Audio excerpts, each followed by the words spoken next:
언젠가 어떤 의사 한 분을 만나기 위해서 시간을 약속을 하고 병원을 찾아간 적이 있었습니다. 제가 치료받기 위해서 간 것이 아니라 그 의사 선생님과 개인적인 만남을 위해서 제가 찾아갔었습니다. 그런데 그날따라 환자가 많았던지 아직 진료가 끝나지 않았더라고요. 진료실과 이 간이벽 하나를 두고 있는 방으로 안내를 받아서 거기에 차를 마시면서 이제 진료가 끝날 때를 기다리고 있는데, 그러다 보니까 저쪽에서 그 의사와 환자가 대화하는 말소리가 다 들리지 않습니까? 환자는 중년을 넘긴 그런 나이 많으신 분인 것 같았습니다. 무슨 병인지는 모르겠습니다만은 의사에게 여기가 아프고 저기가 아프다고 막 하면서 하는 말이 왜 빨리 낫게 해주지 않느냐, 막 짜증을 내면서 막 이렇게 항의를 하는 거예요. 그때 그 의사 선생님이 이렇게 말씀하시더라고요. 선생님 병은 마음에서 오는 병이에요. 약으로 되는 게 아닙니다. 그래서 선생님 짜증을 내지 마세요. 짜증 내지 마세요. 마음을 편안히 가지시고 자식들에게도 화를 내지 마시고, 그리고 부인과도 부부싸움 잘 되라 하시면 안 됩니다. 뭐 이러는 거예요. 그때 이 사람이 화를 버럭 내면서 치료는 할 것이지 왜 남의 집 사생활에 간섭을 하느냐고 막 펄펄 뛰더라고요. 그러니까 의사 선생님이 하시는 말은, 선생님 지금 그게 병이라니까요. 지금 그게 병이에요. 의사는 지금 병을 고쳐주려고 하는데 환자는 영 못마땅한 겁니다. 약과 주사로 고쳐주면 될 일이지 무슨 잔소리가 많냐는 겁니다. 병의 원인은 자기 자신에게 있는데 그걸 인정을 안 하는 겁니다. 병을 고치기 위해서 스스로 해야 될 일이 있다라고 하는데 안 하려고 하는 거예요. 그 장면을 보면서 제가 깨달은 게 있었어요. 하나님과의 관계에서 우리가 저러고 있구나 하는 점입니다. 오늘날 사람들이 듣기 싫어하는 말이 있습니다. 뭔가 하면은요, 회개하라 이 말입니다. 회개하라는 말 싫어합니다. 사실 이 말을 듣기 싫어하죠. 회개하라는 말은 내 잘못이다 이 말이거든요. 그러니 설사 내가 잘못했다라고 할지라도 누구에게 네 잘못이다, 네 죄다, 이런 말을 들으면 열받치기 마련인 것입니다. 그러니 우리가 함부로 다른 사람을 보고 당신 회개하시오, 당신 잘못이요 이렇게 말하면 아무리 선의로 했다라고 할지라도 역효과가 날 수밖에 없는 것입니다. 그래서 그를 위해 꼭 지적을 해줘야 될 필요가 있을 때는 정말 조심해서 시기와 장소와 분위기를 잘 고려해서 해야 되는 것입니다. 이런 경우에 대부분의 경우는요, 입술을 꼭 다물고 침묵하고 기다리는 편이 훨씬 더 낫습니다. 옳은 말이라고 다 유익한 것은 아니기 때문입니다. 바울 사도를 통해서 주신 말씀 그대로인 거예요. 모든 것이 가하나 모든 것이 다 유익한 것이 아니고, 모든 것이 가하나 모든 것이 다 덕을 세우는 일이 아니기 때문에 그런 거예요. 옳다는 것이, 바른 말을 한다고 하는 것이 중요한 것은 아니에요. 우리가 이렇게 다른 사람의 잘못을 지적하는 일에는 신중을 기하고 또 인내하고 상대방의 인격을 존중해 주는 그런 훈련이 필요합니다만, 이보다 더 필요한 훈련이 있습니다. 뭔가 하면요, 반대로 내가 지적을 받았을 때의 그 지적을 수용하는 훈련입니다. 정말 어렵습니다. 정말 어렵습니다. 그러나 이걸 잘 훈련받으면요, 정말 훌륭한 인격자가 됩니다. 좋은 지도자가 될 수 있다는 것입니다. 그런데요, 이런 인간관계에서의 문제보다 더 중요한 게 있습니다. 바로 하나님과의 관계입니다. 하나님께서 자기 백성들이 끊임없이 요구하는 것이 뭔가 하면요, 사랑하는 자들아 회개하라 이 말씀이거든요. 세례 요한이 복음을 전파하기 시작하면서 첫 마디가 회개하라 이 말씀이었습니다. 예수님께서 공생을 시작하면서 첫 번째 하신 말씀도 회개하라 이 말씀입니다. 그래서 우리 그리스도인들에게 신앙의 가장 기초가 되는 것이 뭔가 하면요, 회개입니다. 회개. 그러면 회개가 뭡니까? 회개는 뉘우치는 것이 아닙니다. 내가 잘못했다고 내 잘못을 인정하는 것도 아닙니다. 그거야 구태여 신앙의 차원이 아니라도 도덕 윤리적으로 조금만 뛰어난 사람이라면 다 할 줄 압니다. 그러나 회개는 깨닫고 뉘우치는 것이 아니라 제자리로 돌아가는 것을 가리켜서 회개라고 하는 거예요. 깨닫는 데서 그치면 안 됩니다. 제자리로 돌아가는 것입니다. 그런데 하나님께서 돌아가라고 하신 그 자리가 어떤 자리냐 하면요, 그 자리가 바로 축복의 출발점이라는 거예요. 거기에서 이 축복이 시작이 되는 거예요. 그래서 날마다 회개가 필요한 겁니다. 회개를 미루면 잘못된 길로 더 멀리 나가버리게 됩니다. 그러면 그만큼 손해가 되는 거예요. 시간을 낭비하고 인생을 낭비하게 되고 고난의 길을 더 오래 걸어야 되고 당하지 않아도 될 고통을 당하면서 살아야 한다는 것입니다. 그래서 회개하라고 하는 것입니다. 매일매일 회개해야 됩니다. 매일매일 자신을 점검하고 제자리로 돌아가야 되는 거예요. 그리스도인에게 바로 이 훈련, 회개하는 이 훈련, 이것이 너무너무 필요한 거예요. 그런데 이 훈련이 우리가 제대로 안 되어 있습니다. 그래서 누가 회개하라 그러면요, 반감부터 생기는 거예요. 그래서 그런 설교도 싫어합니다. 요나서는 전체가 회개를 요구하시는 하나님의 말씀이 기록되어 있습니다. 회개하지 않아서 당하는 고통과 회개함으로 얻게 되는 은혜와 축복이 기록되어 있습니다. 회개하지 않고 계속 자기 고집대로 사는 것을 하나님이 얼마나 싫어하시는지에 대한 말씀이고, 회개할 때 하나님께서 얼마나 기뻐하시고 축복해 주시는지에 대한 말씀이 기록된 것입니다. 하나님께서 선지자인 요나를 부르시고는 너 니느웨에 가서 복음을 전하라고 말씀하십니다. 그런데 요나가 불순종하고는 하나님을 피해서 도망을 칩니다. 그런데 요나가 불순종하고는 하나님을 피해서 도망을 치는데, 여러분, 하나님을 피해서 도망칠 때가 있습니까? 무소부재하신 하나님, 계시지 않은 곳이 없으신 하나님을 피해서 어디로 도망을 칩니까? 그런데 요나가 도망을 친 거예요. 요나가 하나님을 몰라서입니까? 선지자입니다. 사랑하는 성도 여러분, 이걸 아셔야 됩니다. 이것이 요나의 얘기가 아니라 우리의 모습을 상징적으로 보여주고 있는 계시의 말씀이라는 점입니다. 하나님께 불순종하고 떠나면 어떻게 되리라는 것을 모르는 사람이 아니에요. 그 결과를 불을 보듯 뻔히 알면서도 도망치는 요나, 바로 요나, 우리를 상징합니다. 요나가 하나님으로부터 니느웨로 가서 복음을 전하라는 사명을 받고는 하나님을 피해서 저 다시스 쪽으로 도망을 칩니다. 그런데 그럼에도 하나님이 가만히 내버려 두시는 것 같아요. 길이 열립니다. 그때가 언젠데요? 탁 가니까 다시스로 가는 배가 탁 마련되어 있습니다. 순풍에 돛달듯이 일이 잘 풀리는 거예요. 오늘날도 역시 마찬가지입니다. 하나님의 백성들이 하나님의 뜻을 떠나 불순종의 길을 갑니다. 그런데 괜찮아요. 일이 잘 풀리는 것 같아요. 처음에는 뭐 찜찜한 구석이 있어서 불안하기도 하지만 시간이 좀 지나면요, 찜찜한 것도 없어져 버립니다. 주의를 빼먹어도, 직분에 걸맞은 삶을 살지 않아도, 하나님이 주신 물질로 맡겨진 사명 감당하지 않아도 괜찮은 거예요. 그래서 점점 더 영적으로 무뎌져 가버리게 되는 것입니다. 요나를 통해서 보여주는 교훈이 바로 여기에 있는 것입니다. 적어도 바다 한가운데서 파도를 만나기 전까지는 아무 문제가 없었습니다. 요나가 누굽니까? 선지자입니다. 그러니 설사 도망을 치다가도 내가 그래도 선지자인데 이래서는 안 되지. 하나님이 지금 보고 계신데 돌아가자. 이러고 멀리 가기 전에, 바다 한복판까지 나가기 전에 제자리로 돌아왔더라면 적어도 요나가 그 고생은 안 했을 겁니다. 가지고 가던 짐은 바다에 다 던져버려야 했고, 그래서 잃어버리고 물고기 뱃속에서 죽을 고생을 하다가 겨우 살아나게 됩니다. 기적적으로 살아났죠. 기적적으로 살아났죠. 은혜지요. 감사해야지요. 그러나 죽자고 고생한 그 시간은 낭비한 시간입니다. 기적 안 보고 말지. 그 기적 안 보고 말지.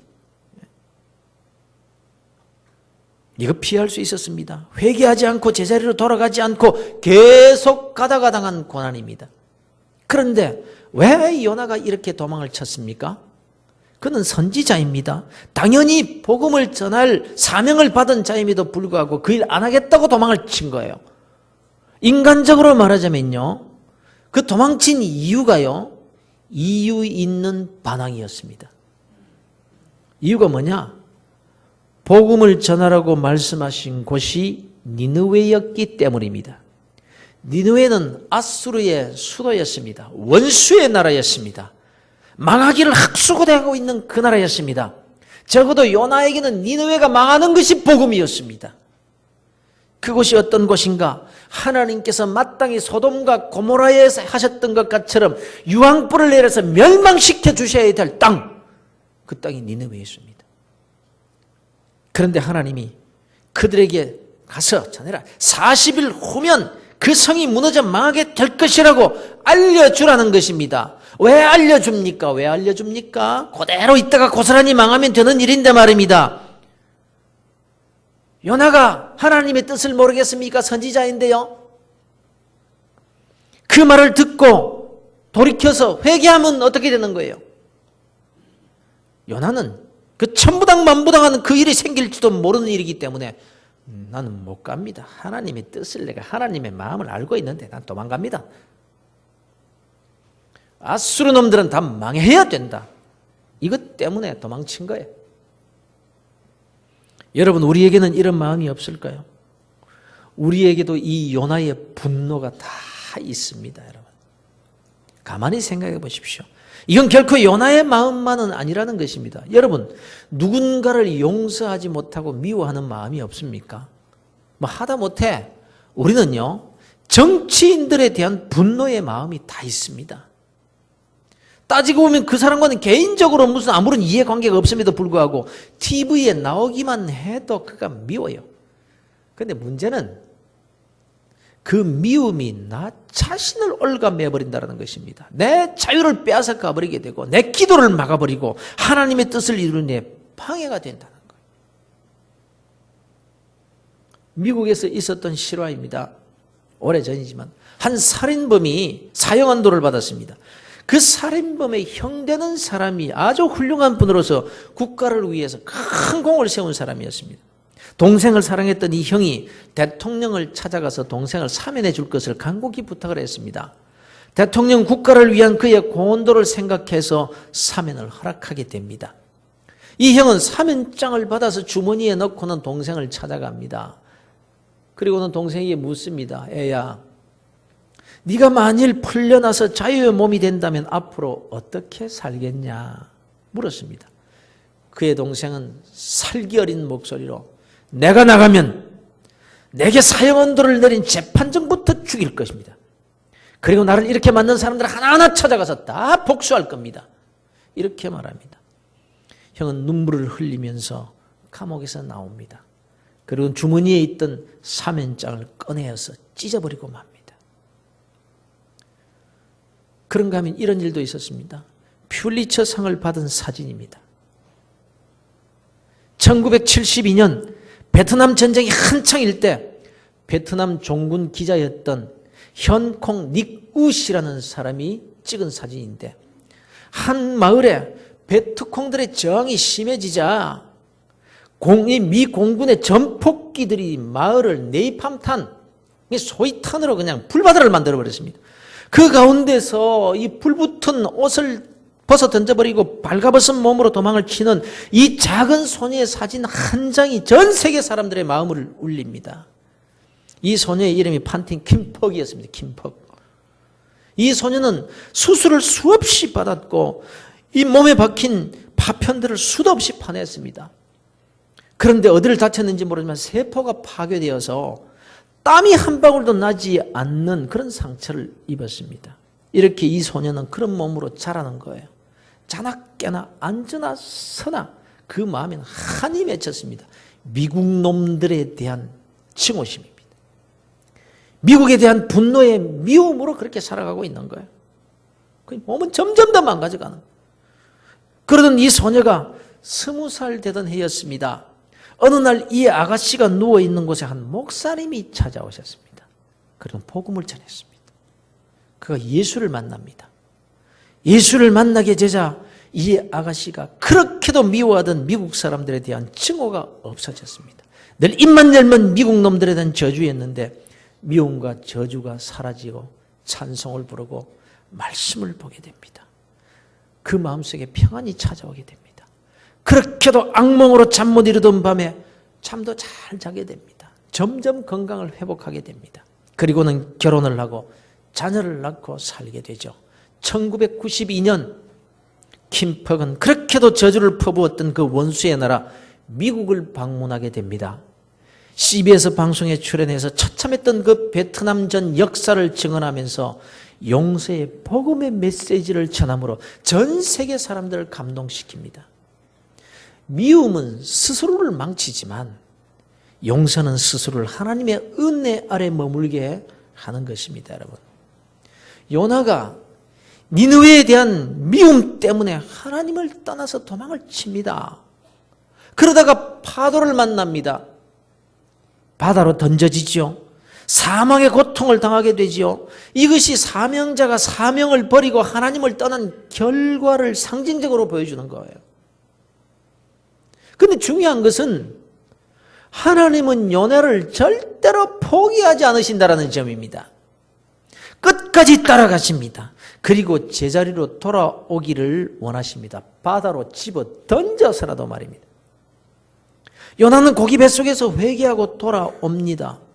이제 제자리로 돌아와서 오늘 본문 말씀과 같이 니느웨로 갑니다. 니느웨로 들어가서 외칩니다. 회개하라고 외친 게 아닙니다. 너희는 너희 죄 때문에 모두가 망할 것이다. 하나님께서 40일 후에 이 성을 완전히 멸망시킬 것이라고 하셨다. 너희들은 멸망하게 되어 있다. 이렇게 외칩니다. 망하기를 원하면서 전했습니다. 4장을 보면 이런 마음이었다는 것이 그대로 나타나고 있습니다. 그런데 이 니느웨 사람들이 요나의 외치는 소리를 듣고 회개하기 시작하는 거예요. 니느웨 왕이 요나의 이 외침을 듣고 모든 백성들에게 회개를 명령합니다. 그래서 온 나라가 금식하며 회개하고 그 악한 행위에서 돌이키게 됩니다. 그러자 하나님께서 그 니느웨를 멸하시지 않으시고 용서해 주십니다. 니느웨가 구원을 받은 거예요. 요나 때문에 말입니다. 요나는 비록 싫어했고 억지로 외쳤지만 하나님은 그 요나를 통해서 니느웨를 구원하십니다. 하나님께서 말 안 듣는 고집쟁이 요나를 그냥 바다에 빠져 죽게 내버려 두시고 다른 더 신실한 선지자를 보낼 수도 있었겠습니다만은 하나님은 한번 택하신 자는 결코 버리지 않으십니다. 참고 또 참으시고 기다리십니다. 그리고 기어코 그를 다시 불러서 쓰신다는 거예요. 얼마든지 바꿀 수도 있는데. 그러니 여러분, 빨리 돌아와서 쓰임을 받는 것이 편하겠습니까? 자꾸 도망쳐서 고난의 매를 맞는 것이 좋겠습니까? 이건 선택입니다. 이건 내가 그리스도인이 오늘날도 스스로 선택해야 될 몫인 것입니다. 여러분, 우리는 모두가 다 도망칠 수 없는 이 시대의 요나들이라는 사실입니다. 우리를 지명하여 불러주셨습니다. 우리를 가리켜 너는 내 것이라고 하셨습니다. 우리들을 가리켜서 너는 네가 누군지 아느냐? 너희는 왕같은 제사장들이라고 하셨습니다. 땅끝까지 이르러 내 증인이 되리라고 하셨습니다. 요나는 하나님이 사랑하시는 하나님의 사람이십니다. 저와 여러분이 그렇습니다. 요나는 도망갈 수 없는 사람이었습니다. 우리도 그렇습니다. 도망쳐도 하나님은 포기하지 않으십니다. 우리를 버리지 않습니다. 사명자의 길에서 제외시키거나 탈락시키지 않습니다. 끝까지 우리를 돌이켜 제자리에 세우기를 원하십니다. 물론 우리가 끝까지 고집을 부리고 돌이키지 않고 마지막 순간까지 돌아오지 않아도 예수를 믿는 한 우리 하나님은 우리를 천국으로 데려가실 것입니다. 그러나 사는 날 동안은 요나 같은 고생을 할 수도 있다는 점입니다. 사랑하시기 때문에 잘 되는 것 같았는데, 괜찮은 것 같았는데, 순풍에 돛을 단 출발이었는데 바다 가운데 나가서 바람을 만나기도 하고 물건을 다 잃어버리기도 하고 고통의 눈물을 흘리기도 할 것입니다. 그러나 결단코 우리를 포기하시지는 않으십니다. 바로 그 배반의 현장에서도 말입니다. 3번씩이나 주님을 모른다고 부인하면서 저주까지 했던 베드로, 멀리서 등 돌려 배신하는 제자 그 베드로를 쳐다보시던 주님, 베드로는 주님과 눈이 마주치자 양심에 찔려가지고 밖으로 나가서 통곡을 하며 웁니다. 그러나 바다로 도망쳐버립니다. 바다로. 그런데 부활하신 주님께서 그 베드로를 다시 찾아오십니다. 포기하지 않고 말입니다. 이런 글을 읽어보았습니다. 캐시라고 하는 여자아이가 대학을 졸업을 하고 어떤 남자를 사귀었어요. 연애를 한 거예요. 근데 그만 배신을 당하고 맙니다. 상처를 입은 이 아이가 집을 나가버립니다. 어머니가 그렇게도 말리고 사정을 했는데도 집을 뛰쳐나가버렸는데 이제 어머니 잔소리도 듣기 싫다는 거예요. 처음에는 마음대로 사는 것이 좋았습니다. 젊은 육체를 가지고 마음껏 즐기며 살았습니다. 그러나 세월이 흐르자 몸은 망가지고 알코올 중독자가 되고 마약까지 손을 대게 됩니다. 그렇게 10년이 흐르자 이제 몸에 병이 들게 됩니다. 병이 드니까 거들떠보는 사람이 없습니다. 이제 더 이상 살 수가 없습니다. 강가로 나갔습니다. 뛰어내리려고 흘러가는 물을 물끄러미 쳐다보는데 강물에 어머니의 얼굴이 비춰집니다. 지난 10년 동안 엄마는 얼마나 늙으셨을까? 지금은 어떤 모습일까? 이런 생각이 듭니다. 그래, 죽는 거야 뭐 내일 죽어도 되는 일이고 엄마 얼굴이라도 한번 보고 죽자. 밝은 낮에는 찾아갈 수 없어서 밤에 집으로 갑니다. 멀찌감치 아무도 모르게 그냥 얼굴이나 보고 가려고 말입니다. 그런데 집안에 불이 환하게 켜져 있습니다. 마치 집안에 파티가 있었던 것처럼 말입니다. 그런데 조용합니다. 파티가 다 끝났는가? 문을 조금 열어보니까 문이 잠기지 않았습니다. 왜 파티도 끝났는데 문을 잠그지 않고 주무시는가? 이러면서 조금 더 밀쳐보았습니다. 문에서 삑 하는 소리가 납니다. 그러자 어머니가 캐시 하면서 뛰어나옵니다. 꼼짝 못하고 붙들렸습니다. 할 말이 없어서 왜 문을 잠그지 않으셨어요? 그때 어머니가 이렇게 말합니다. 네가 나간 후로 한 번도 문을 잠근 적도 없었고 한 번도 불을 꺼본 적이 없었단다. 그제서야 딸이 깨닫죠. 내가 집을 나가 있는 동안에도 어머니는 여전히 계속해서 나를 사랑하고 계셨구나 하는 점을 말입니다. 돌아왔기 때문에 사랑하는 것이 아니라 나가 있을 동안에는 더 가슴 아프게 사랑하고 계셨다라는 것을 말입니다. 회개는 제자리로 돌이키는 것입니다. 하나님의 자녀의 자리로, 은혜의 자리로, 축복의 자리로 돌아오라는 것입니다. 그런데 우리는 많은 부분에서 요나같이 다른 데 가 있습니다. 사랑하는 성도 여러분, 혹시 지금 이것 때문에 고난의 바다 위에 떠 있지는 않은지 스스로 한번 자신을 점검해 보시길 바랍니다. 물론 그래도 하나님은 여전히 나를 사랑하십니다. 더 아파하시면서 돌아오라, 제자리로 돌아오라, 그렇게 말씀하고 계시죠. 여러분, 회개의 열매는 우리가 생각하는 것보다 훨씬 더 큽니다. 여러분, 억지로 돌이켜 제자리에 섰던 요나가 맺은 열매는요, 엄청난 것이었습니다. 사명자가 사명의 길에 바로 서기만 하면 그 열매는 상상을 초월합니다. 왜냐하면 주님께서 그의 손을 잡고 일하시기 때문입니다. 그런데 여러분, 우리 그리스도인은 요나일까요? 니느웨 사람일까요? 우리 그리스도인은 요나입니까? 니느웨 사람입니까? 100번, 1000번 니느웨 사람들입니다. 지금도 저 중동 땅 유대인들은 자기들 외에는 하나님의 백성이 될 수 없다고 생각합니다. 그래서 그들은 지금도 그들의 메시아를 기다리고 있습니다. 처음 그들은 예수님을 메시아로 알고 환영했습니다. 믿고 환영했습니다. 오병이어의 기적을 일으키죠. 38년 된 병자를 그 자리에서 일으켜서 치료해 주시지요. 죽은 자를 살리시죠. 그러니 저분이 우리가 기다리던 메시아가 맞다. 그리고는 호산나를 외치면서 왕의 행차를 환영하는 의식으로 종려나무 가지를 가지고 막 흔들면서 환영합니다. 그러나 아브라함의 후사들인 자기 민족만을 로마의 정치로부터 해방시켜주고, 자기 민족만을 질병으로부터 치료해주고, 자기 민족만을 먹고 사는 것을 포함한 모든 삶을 책임져주는 자기들만의 메시아가 아니라, 너희만 아브라함의 후사라고 생각하지 말아라. 누구든지 주를 믿는 자가 바로 아브라함의 자녀요, 아브라함의 행사를 하는 자가 아브라함의 자식들, 너희들이 아브라함의 자손이라고 생각하지 마라. 이렇게 하시자 한 주간 만에 돌변해서 저자를 십자가에 못 박아 죽여라, 십자가에 매달아 죽이라, 이런 폭도들로 변해버립니다. 니느웨에는 구원이 있을 수 없다. 택함을 받은 이스라엘 외에는 하나님의 자녀가 될 수도 없고 다 멸망해야 마땅하다. 이것이 바로 니느웨에 대한 그들의 생각이었던 것입니다. 이 니느웨가 바로 이 세상입니다.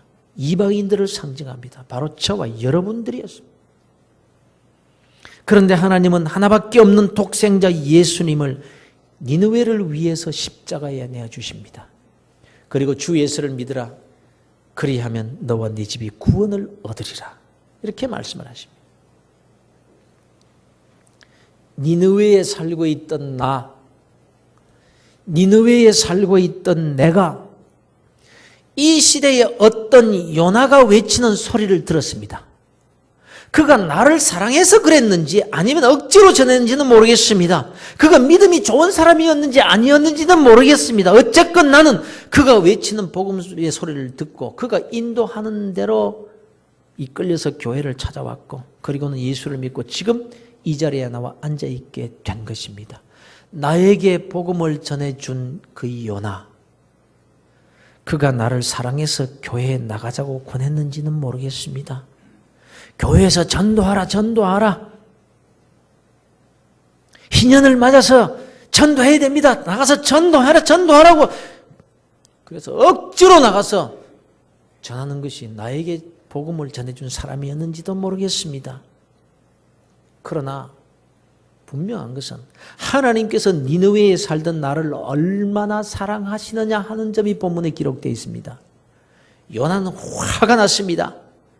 니느웨를 위해서 복음을 전한 게 아니었습니다. 하나님이 시키시니까 억지로 가서 너희는 망할 것이다, 망해야 옳다, 하나님이 40을 위해 멸망시킬 거라고 하셨다, 그러니까 잘 망하거라, 이렇게 외쳤어요. 근데 그 말을 듣고 니느웨 사람들이 회개하고 돌이킨 겁니다. 그래서 하나님께서 계획을 바꾸시고는 그들을 구원해 주십니다.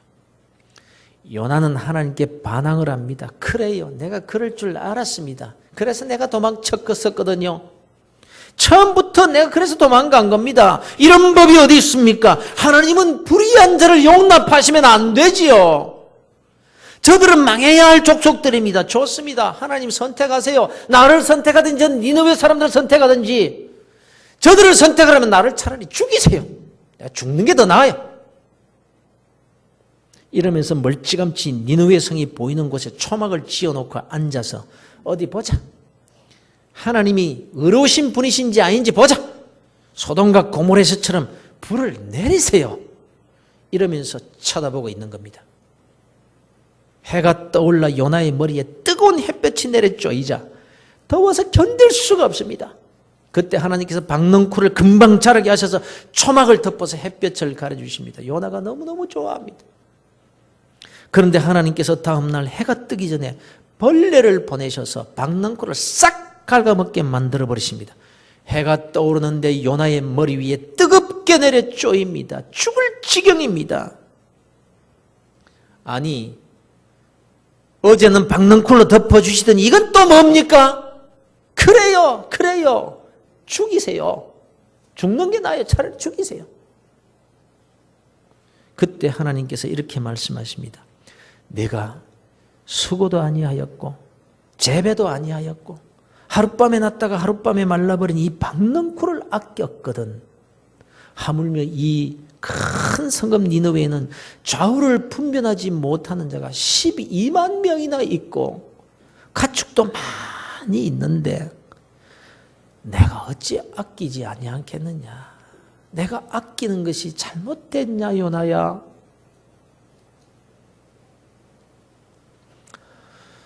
사랑하는 성도 여러분, 제가 질문을 하나 드리겠습니다. 하나님께서 요나와 니느웨 사람들 중 누구를 더 사랑하신 겁니까? 요나입니까? 니느웨 사람들입니까? 그런데 분명한 것은 우리는 모두가 다 니느웨 사람들이었습니다. 그리고 지금은 니느웨로 보냄을 받은 요나들입니다. 하나님은 사랑이십니다. 바로 니느웨 사람이었고 지금은 요나인 나를 사랑하시는 사랑의 하나님 말입니다. 그분이 우리의 아버지이십니다. 기도하시겠습니다.